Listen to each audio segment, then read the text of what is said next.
Hey, it's Don here from the board. Thank you for coming along and checking out another one of our videos.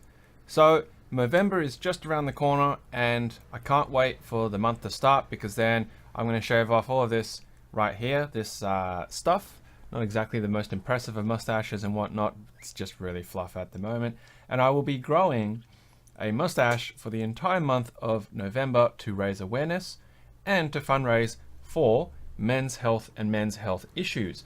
Now, I've done Movember now several years running, and of course I would like to be able to continue to do that and to help the initiative, which has been really fantastic worldwide. It's an excellent cause.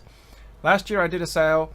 It was like a raffle kind of sale in conjunction with Keycaps. This year I haven't really approached anybody because, you know, things have been pretty busy for other people as well and myself, and I didn't want to sort of end up dragging the chain if somebody else got on board and I couldn't keep up my side of the bargain. So what I've done instead, of course, is I've just made my own Movember keycap, and sure, I might not raise as much money as I did previously, but anything is better than nothing.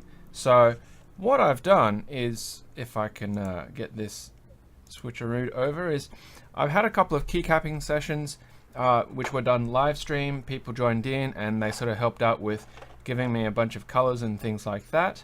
And yeah, you can see them in below, but I haven't actually cleaned them up. I haven't polished them in any capacity besides their initial casting and whatnot. And so let's just take them out and flip them over and have a look at what is going on here with these keycaps and if these will be any good to use for fundraising. So let's just close that off.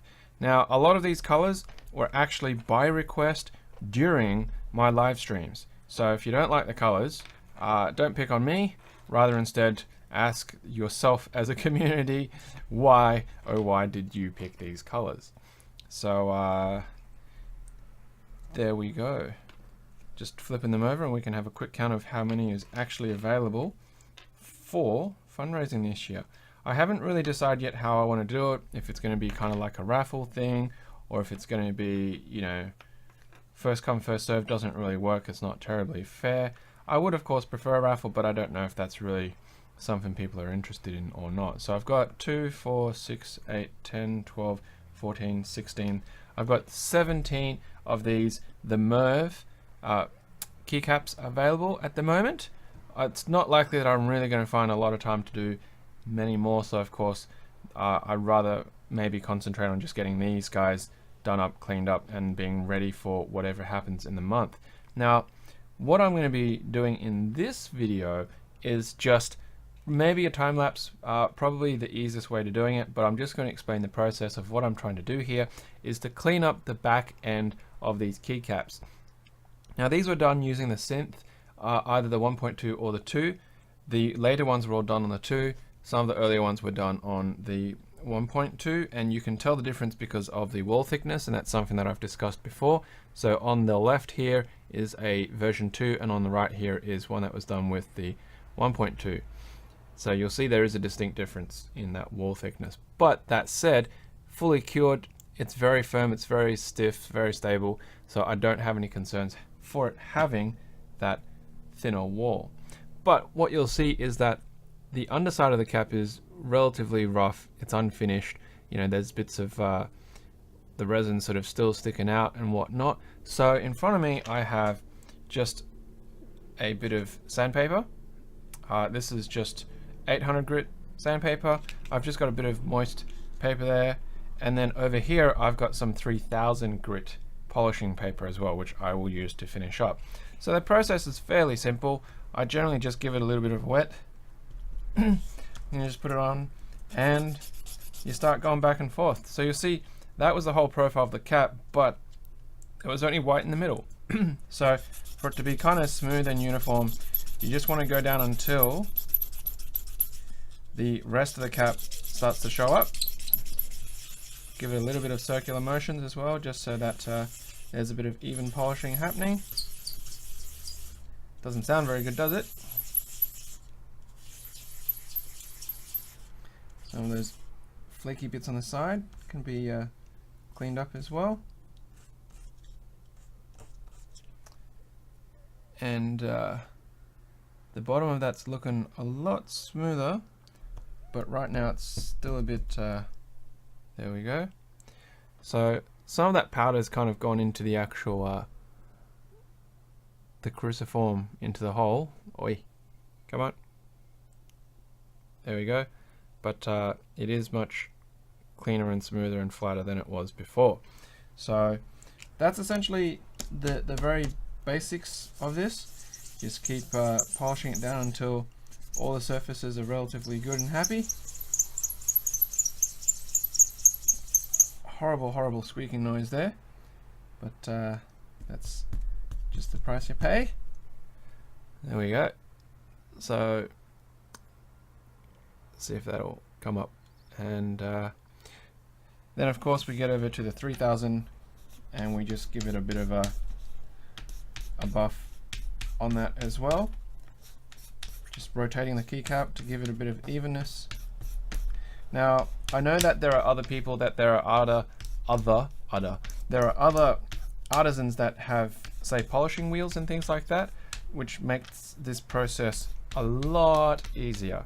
Now anybody who does any casting and whatnot will know about, you know, sprues and little bits of trimmings and flashing that you got to get rid of. Do this for every single cap, so you can appreciate that there can be a lot of man hours actually put into finishing off a keycap to be the final product that you get. And even though, say, like with signature plastic grab bags, right, you might get a keycap and it looks like, oh, there's nothing wrong with it except for the fact that there's a little bit of, you know, a plastic flashing sticking out. That flashing represents the hundreds of hours for each sort of batch of keycaps, because the sprues have to be cut and cleaned and polished off and stuff like that if you want it to be perfect. So if it's got ungainly sprues that aren't automatically cleaned up, I can understand why they'd just be like, nah, just bung it in the off bin. So, and there we go. So that is one keycap done, and of course I have another 16 more to do. Now of course what I should do is also do a test fit. So there's a red switch right there, and hopefully it'll fit. There we go. So it fits. It's I wouldn't say it's very stiff. It's certainly not, you know, falling off straight away thing, but if we do the flick test,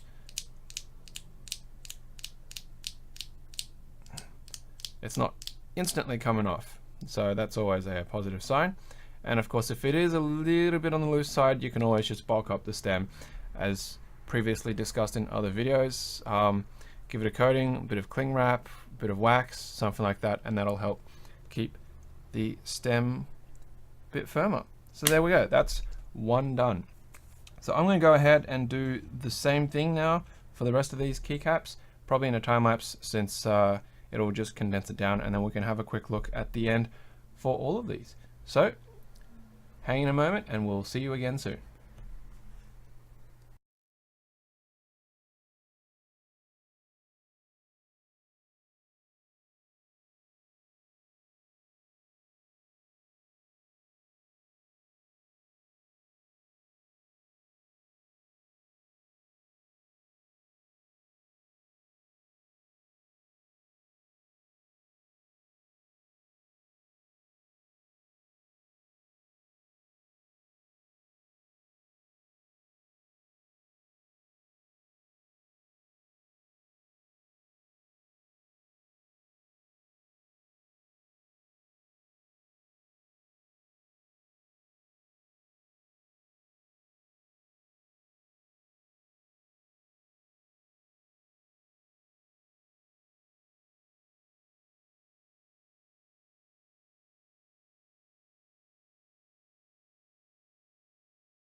Right, so we're back, and what I've done with these, after you just saw then on that time lapse about just cleaning and polishing them up and whatnot, is I've just taken them over to the sink, I've given them a rinse, I've given them a wash, get rid of any of the leftover powder so they don't have that sort of washed out look with the white powder on top of it, as well as for any of the leftover flaxseed oil that might have been in them.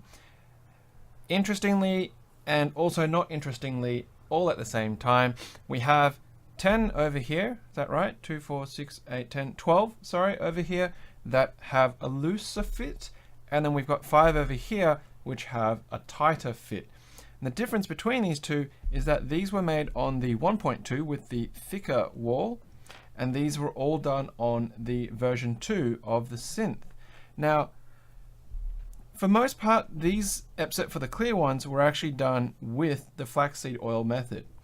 And being relatively methodical in how I do things, they have about the same amount of flaxseed oil on them. So I can't really say that the reason between these two is because of my release agent that I put into the actual crucifix at that time. And excluding, of course, the clear ones, which have a different type of resin that's used, these are all used with the same resin, with the same molds, pretty much in the same capacity. So what does that say? That means obviously that the difference between the 1.2 cruciform insert to the 2 is that the 2 is slightly looser. This actually does correlate with what Binge had told me previously, in that they actually prefer to have them slightly loose than too tight, because they don't want the stems cracking and breaking. Because like I said at the start of the video, you can always make a better fit. It's a lot harder, and you run risks of if your fit is too tight to start with. So there we have it. There you can see the different colorways that will be available. Now, of course, there are only 17, so it's going to be very limited. I don't know exactly what's going to happen with when I'm going to run or start the raffle and the form and all that kind of stuff. I'll probably do it after the 3rd of November, only because I don't want to overlap with Comatose's Clack for Alzheimer's. Now, this year we've had a lot of fundraising going on for a lot of great causes, and you know, towards the end of the year, towards Christmas and things like that, giving will also be a bit tight for some people, and that's okay. You know, the community is great, and if I don't get a lot of response, if I don't get a lot of interest and fundraising, I'm okay with that. That's just how it is. But of course, if you do want to get involved, then I would love to see you have an entry on the form. What exactly that will be right now, I don't know, but we'll get there in due course. So thanks very much for, of course, coming along, checking out the video, sitting through me doing a bit of sanding, polishing and whatnot. And yeah, if you have any thoughts, comments, things you want to say, please of course leave them in the comments below, or you can hit me up on Reddit as well. Thank you, and of course, as always, until next time, happy clacking.